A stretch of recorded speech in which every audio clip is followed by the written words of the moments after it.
Welcome back दोस्तों। तो आज हम देखने वाले हैं subject food microbiology and safety. तो ये भी सब्जेक्ट है एमएससी न्यूट्रिशन का। ओके, ये लास्ट सब्जेक्ट है फ्रॉम द एमएससी न्यूट्रिशन।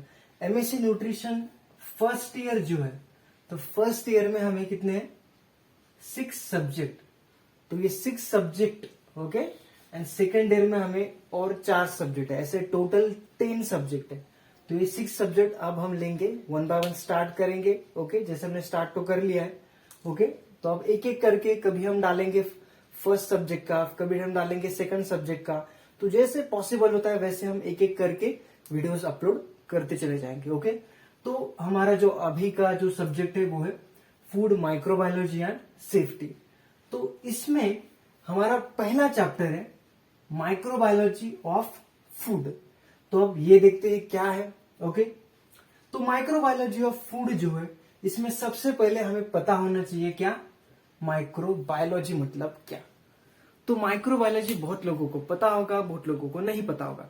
तो जिन्हें पता है वो सुनिए, जिनको नहीं पता वो स्किप कीजिए, वो तो पता ही आपको। ओके, तो माइक्रोबायोलॉजी जो है is a branch of biology की ब्रांच है। That's in this branch what we study the microorganism, study of microorganism. Okay, that is not seen by our naked eyes, कि जो हम अपने खुली आंखों से देख नहीं सकते, वैसे ऑर्गेनिज्म का या माइक्रोस्कोपिक ऑर्गेनिज्म की जो स्टडी है दैट इज कॉल्ड माइक्रोबायोलॉजी। अब देखते हैं कि फूड माइक्रोबायोलॉजी क्या है।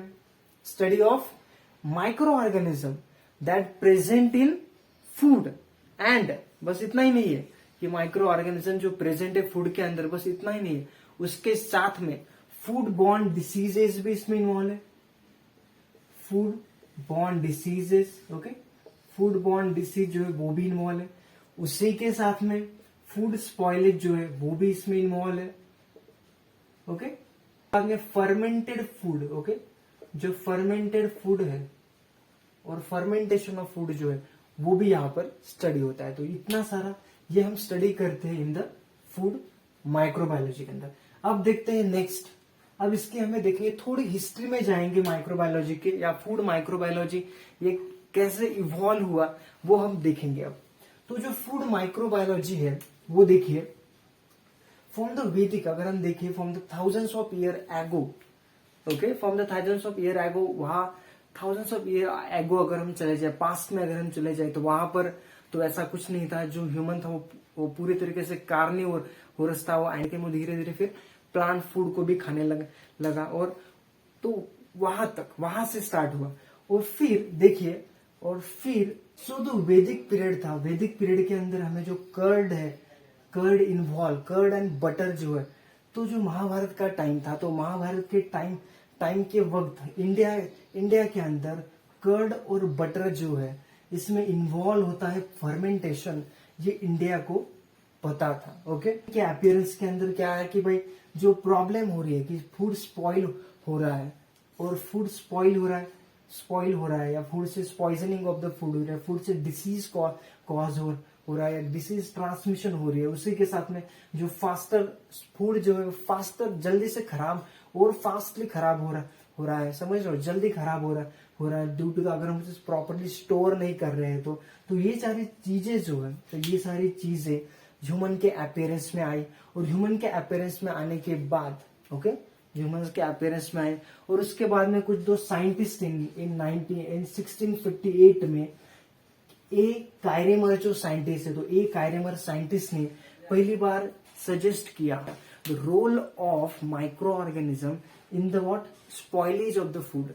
Okay, in the spoilage of the food इसने पहली बार सजेस्ट किया। एक्चुअली इसने माइक्रो ऑर्गेनिज्म ने इसने कहा था कि इनविजिबल वर्म्स है, जिसको माइक्रो ऑर्गेनिज्म हम कहते हैं।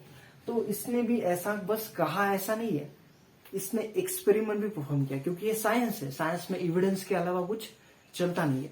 तो इसने भी, जो ए कायरेमर है, इसने एक एक्सपेरिमेंट परफॉर्म किया, और एक्सपेरिमेंट परफॉर्मेंस के वक्त उसने क्या किया कि इसने डीकेइंग जो प्रोसेस है ना, डीकेइंग प्रोसेस, ओके, जो डीकेइंग प्रोसेस है, जो खराब होने की जो प्रोसेस है किसकी, मीट की, मीट जो खराब होने की प्रोसेस है, इसे इसने ऑब्जर्व किया और ऑब्जर्व करने के बाद इसने कहा कि कुछ इनविजिबल वर्म्स है जो कि इस मीट को क्या कर रहे हैं, खराब कर रहे हैं। ओके, उसके बाद में नेक्स्ट साइंटिस्ट आया इन 1837।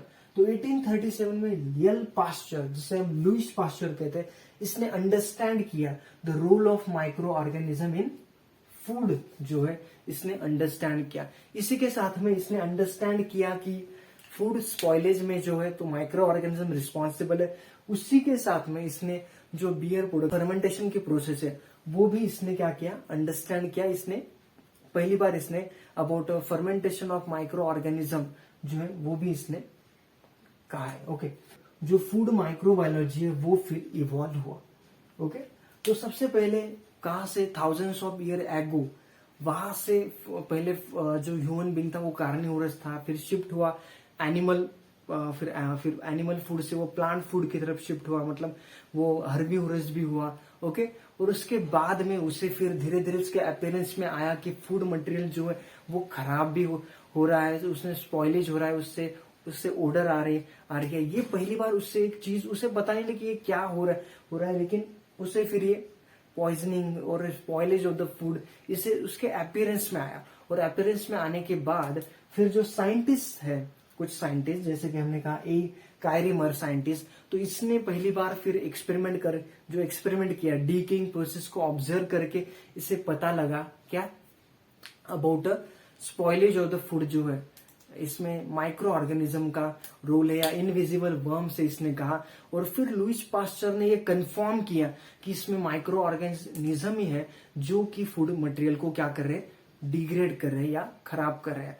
और इसी के साथ में लुईस पास्चर ने फर्मेंटेशन की प्रोसेस भी इसने अब देखते हैं कि हम इस फूड माइक्रोबायोलॉजी का हमारे न्यूट्रिशन से या हमें इसका यूज क्या है फूड माइक्रोबायोलॉजी का, कि अगर हम फूड माइक्रोबायोलॉजी सीख लेते तो इससे क्या हो जाएगा। तो अगर हम फूड माइक्रोबायोलॉजी सीख लेते तो हमें क्या पता लगने वाला है, माइक्रो ऑर्गेनिज्म की जो क्या करते हैं, स्पॉइलेज ऑफ द फूड करते हैं, वो हमें पता लग जाएगा। उसी के साथ में फूड बॉर्न डिसीज से रिलेटेड जो माइक्रो ऑर्गेनिज्म वो भी हमें पता लग जाएगी। उसी के साथ में फर्मेंटेड फूड जो है या फूड फर्मेंटेशन में कौन से माइक्रो ऑर्गेनिज्म इन्वॉल्व होते हैं वो भी हमें पता लग जाएगा। और इसकी मदद से हम फूड को क्या कर सकते हैं, फूड सेफ्टी मतलब प्रोटेक्ट कर सकते हैं फूड को from the spoilage of that micro organism. अब यहाँ पर कुछ माइक्रो ऑर्गेनिज्म हमें दिख रहा है कि फर्मेंटेशन में क्या, फर्मेंटेशन प्रोसेस कौन कैरी आउट करता है, माइक्रो ऑर्गेनिज्म। इसका मतलब वो माइक्रो ऑर्गेनिज्म क्या है, हमारे लिए बेनिफिशियल है। इसका मतलब कि कुछ माइक्रो ऑर्गेनिज्म क्या है, बेनिफिशियल है, और कुछ माइक्रो ऑर्गेनिज्म हमारे लिए क्या है, नॉन बेनिफिशियल। कुछ माइक्रो जो बेनिफिशियल है वो क्या करते हैं हमारे लिए, वो जैसे फर्मेंटेशन में इन्वॉल्व होते हैं, उसी के साथ में वो as a food ingredient as भी इन्वॉल्व होते हैं, एज अ फूड इंग्रेडिएंट भी है। कुछ माइक्रो ऑर्गेनिज्म जो है वो as a food, for example जो मशरूम है, फंगा, तो उसे हम कंज्यूम भी करते हैं। तो फूड, कुछ माइक्रोऑर्गेनिज्म वो इटसेल्फ फूड भी है। ओके, और उसके बाद में कुछ माइक्रो जैसे सिंगल सेल प्रोटीन आपने सुना होगा, तो कुछ माइक्रो ऑर्गेनिज्म के अंदर प्रोटीन ज्यादा है, तो उसी माइक्रो ऑर्गेनिज्म को हम एज अ न्यूट्रिशियस सोर्स बोल के भी हम फूड मटेरियल में ऐड करते हैं। ओके, अब कुछ माइक्रो ऑर्गेनिज्म क्या है, हार्मफुल भी है फूड के लिए, वो स्पॉइलेज करते हैं फूड के, फूड बॉर्न डिसीजेस उनकी जिनकी वजह से फॉर्म होता है कि वो हमारे लिए यूजफुल नहीं है। तो कुछ बेनिफिशियल है और कुछ नॉन बेनिफिशियल है। उसके बाद में हम देखते हैं recent development in the food microbiology. अब रिसेंट डेवलपमेंट में क्या आता है, दो चीजें, नंबर वन प्रोबायोटिक्स और दूसरा है बायोटेक्नोलॉजी। अब प्रोबायोटिक्स जो है, प्रोबायोटिक्स मतलब क्या, for life. Okay, probiotics for life. अब ये प्रोबायोटिक्स है क्या, कुछ नहीं है, माइक्रो ऑर्गेनिज्म ही है और the product of micro organism है जो कि बेनिफिशियल है हमारे बॉडी के लिए और या हमारे हेल्थ के लिए। अब ये जो माइक्रो ऑर्गेनिज्म है जैसे कि फॉर एग्जांपल लैक्टोबैसिलस, जो कि हमारे लिए क्या है, बेनिफिशियल है, जो कि लैक्टोज फर्मेंटेशन या लैक्टोज ब्रेकडाउन के लिए कुछ, जैसे मैंने कहा कि प्रोडक्ट भी है, जैसे इनएक्टिवेटेड टॉक्सिन है जो भी एज अ प्रोडक्ट यूज होता है। ओके, उसके बाद में यहाँ पर जैसे कुछ माइक्रो ऑर्गेनिज्म जो हमारे गट में प्रेजेंट है और वो प्रोडक्शन करती है किसका, विटामिन का या प्रोबायोटिक्स जिसे हम कहते हैं, विटामिन। ओके, तो विटामिन का जो कि हमारे बॉडी लिए यूजफुल है। ओके, जैसे कि यहाँ पर बात हो रही है इसका मतलब नॉर्मल फ्लोरा की, कि कुछ माइक्रो ऑर्गेनिज्म हमारे बॉडी के ऊपर प्रेजेंट है, कुछ अंदर प्रेजेंट है, जो कि फाइट करते हैं किसके, जो आउटसोर्सिंग बाहर से जो माइक्रो ऑर्गेनिज्म आ रहे हैं उनसे वो फाइट करते हैं, जिसकी वजह से हमारे बॉडी को प्रोटेक्शन भी प्रोवाइड होता है by the micro organism. Okay, so ये बेनिफिट देते हैं किसको, होस्ट को, by protecting from the disease. उसके बाद में बायोटेक्नोलॉजी। तो बायोटेक्नोलॉजी जो है ये क्या है, जैसे कि आपको पता है कि यहाँ पर टेक्नोलॉजी का यूज करके हम मैनिपुलेट करते हैं जेनेटिक मटेरियल को, और उससे हम क्या करते हैं, प्रोडक्ट फॉर्म करते हैं, न्यू प्रोडक्ट फॉर्म करते हैं, जो कि न्यू प्रोडक्ट फॉर्म करते हैं। एग्जाम्पल जैसे हम जीएम क्रॉप्स हमें पता है, गोल्डन राइस हमें पता है। ओके, मेडिसिन जैसे जेनेरिक मेडिसिन इसकी वजह से ही फॉर्म होती है। उसके बाद में बियर, वाइन जो वेजिटेबल्स है, इसमें भी हम क्या करते हैं, बायोटेक्नोलॉजी का यूज हो रहा है। जैसे कि बीटी बैंगन जो है, बीटी बैंगन भी फॉर्म हुआ है। तो by the with the use of this biotechnology, biotechnology का यूज अगर हम enhancing the production, processing, distribution and nutrition of the food, okay, nutritious food, और उसकी प्रोसेसिंग के लिए यूज कर रहे हैं, तो उसे हम कहते हैं फूड बायोटेक्नोलॉजी। अगर बायोटेक्नोलॉजी का जो यूज है, जो मैनिपुलेशन कर रहे हैं हम जेनेटिक मटेरियल में, this is for the enhancing the food production, या फिर प्रोसेसिंग इनहांस करने के लिए, डिस्ट्रीब्यूशन इनहांस करने के लिए, या फिर nutritious, for the nutritious of the food, for the nutritious product formation of the, okay, अगर हम उसके लिए यूज कर रहे हैं, फॉर द न्यूट्रिशियस, इसके लिए हम यूज कर रहे हैं, तो उसे हम क्या कहते हैं, food biotechnology. Okay, food biotechnology की, बायोटेक्नोलॉजी का अगर यूज हो रहा है for the enhancing the food production, अभी नंबर ऑफ फूड प्रोडक्ट जो है वो फॉर्म हो रहे हैं बायोटेक्नोलॉजी का यूज करके, और उन्हें गवर्नमेंट से अप्रूवल भी मिल रही है, और वो एंटर हो रहे हैं मार्केट के अंदर धीरे धीरे। ओके, क्योंकि इसमें बहुत सारे प्रोडक्ट्स फॉर्म करते हैं, जैसे सीडलेस वेराइटीज यहाँ पर फॉर्म हो रही है। उसी के साथ में जैसे गोल्डन राइस, वो न्यूट्रिशन जो है फूड के अंदर इंक्रीज कर रहे हैं, न्यूट्रिएंट्स बढ़ा रहे हैं। उसी के साथ में जेनेटिक मेडिसिन फॉर्म हो रही है। ओके, तो प्रोडक्शन यहाँ पर बढ़ जाता है अगर हम बायोटेक्नोलॉजी का यूज करते हैं, तो क्योंकि